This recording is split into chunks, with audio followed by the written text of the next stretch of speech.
Hello friends, welcome back to my channel. இன்றைக்கி நம்ம சுவையான சிக்கன் குழம்பு எப்படி செய்கிறதுன்னு பார்க்கலாம். சிக்கன் குழம்புக்கு தேவையான பொருட்கள் பார்த்துலாம். 2 வெங்காயம் பொடியாக நறுக்கி வச்சுருக்கேன், கொஞ்சம் கருவேப்பிலை, கொஞ்சம் கொத்தமல்லி தழை,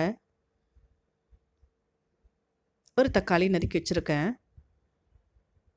ஒரு தக்காளி, கொஞ்சம் இஞ்சி, 5 பல்லு பூண்டு அரைச்சி வச்சுருக்கேன், ஒரு 1/4 மூடி தேங்காய், சோம்பு கொஞ்சம் போட்டு அரைச்சி வச்சுக்கோங்க பேஸ்ட் மாதிரி, 2 உருளைக்கிழங்கு க்யூப் சைஸில் கட் பண்ணிக்கோங்க,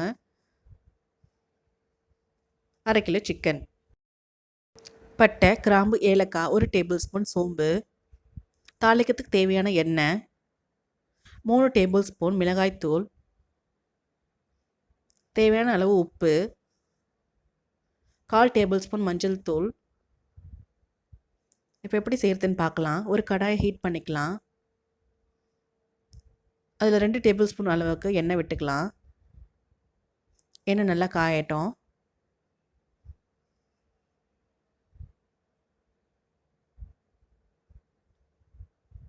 எண்ணெய் காஞ்சிருச்சு. இப்போ பட்டை, கிராம்பு, ஏலக்காய், 1 டேபிள் ஸ்பூன் சோம்பு அதில் சேர்த்துக்கலாம். அது நல்லா பொரிஞ்சு வரட்டும். சோம்பு நல்லா பொரிஞ்சிடுச்சு. இப்போ பொடியாக நறுக்கின வெங்காயத்தை சேர்த்துக்கலாம்.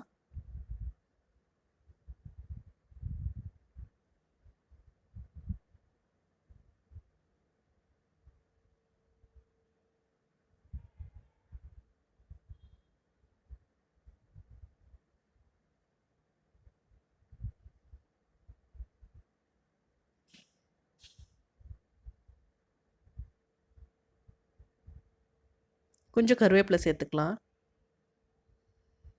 இது நல்லா வதக்கிக்கலாம்.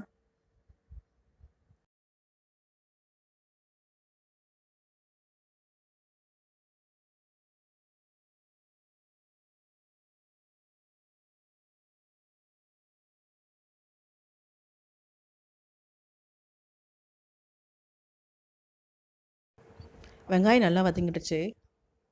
இப்போ தக்காளி சேர்த்துக்கலாம். நம்ம அரைச்சி வச்சுருக்க தக்காளி பேஸ்ட்டு சேர்த்துக்கலாம். இதோட பச்சை வாடை போகிற வரைக்கும் நல்லா வதக்கலாம்.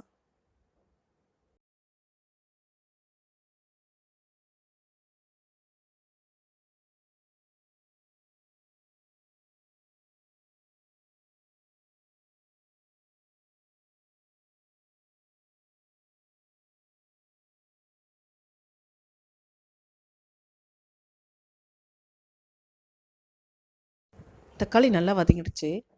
அதோட பச்சை ஸ்மெல்லாம் போயிடுச்சு. இப்போ உருளைக்கிழங்கு சேர்த்துக்கலாம். அது நல்லா கலரி விட்டுக்கலாம்.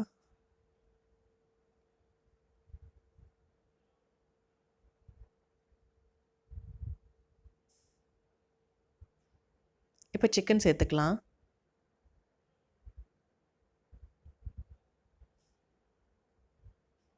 அதையும் நல்லா கலந்து விட்டுக்கலாம்.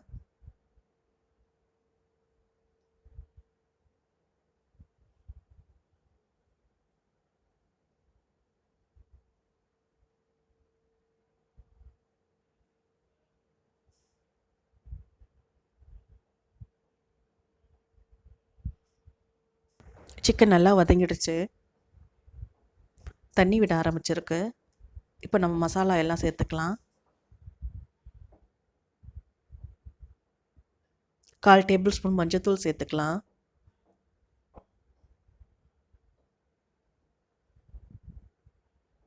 3 டேபிள் ஸ்பூன் மிளகாய்த்தூள் சேர்த்துக்கலாம்.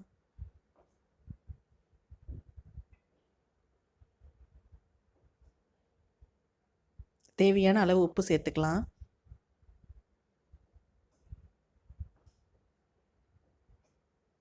நல்லா கலந்து விட்டுக்கலாம். அதோட பச்சை ஸ்மெல்லாம் போகட்டும்.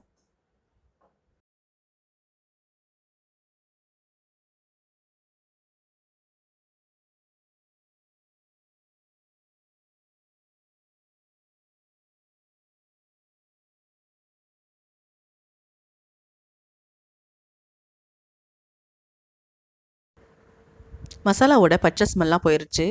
இப்போ 3 கப் அளவுக்கு தண்ணி சேர்த்துக்கலாம். தண்ணி சேர்த்து நல்லா கலந்து விடுங்க.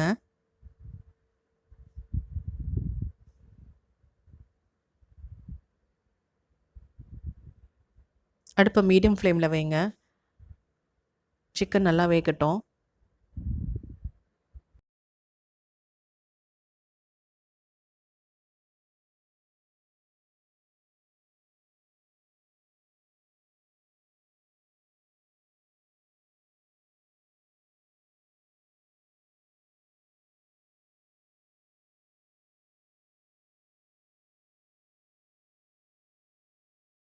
குழம்பு நல்லா கொதி வந்துருச்சு. சிக்கனும் உருளைக்கிழங்கும் நல்லா வெந்துருச்சு.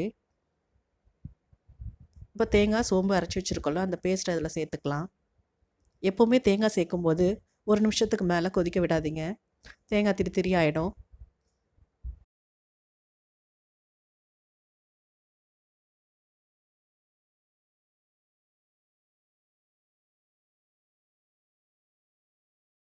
குழம்பு நல்லா கொதி வந்துருச்சு. இப்போ ஸ்டவ் ஆஃப் பண்ணிடலாம்.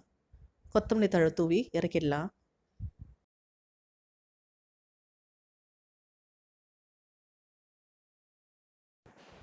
இந்த குழம்பு இட்லி, தோசை, சப்பாத்தி, ரைஸோட ரொம்ப நல்லாயிருக்கும். நீங்களும் இதை ட்ரை பண்ணி பாருங்கள்.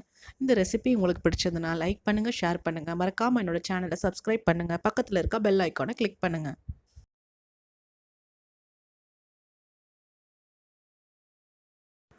தேங்க்ஸ் ஃபார் வாட்சிங் ஃப்ரெண்ட்ஸ்.